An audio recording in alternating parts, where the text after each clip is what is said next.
Welcome back. So in today's video I'm going to show you how to copy community link on your Tumblr. So the first thing you need to do is open up the app.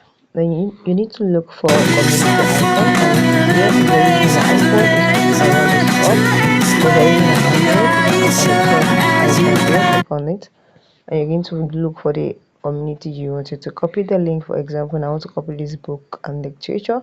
Just click on it. Also click on it and click on the one that you wanted to.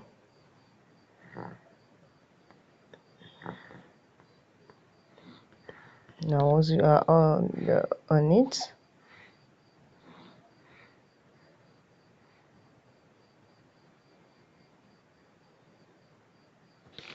so let's click on one community here.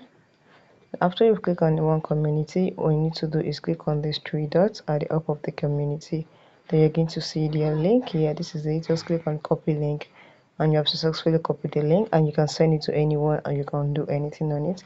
So guys, if you find this video helpful, smash the like button, drop a comment and subscribe.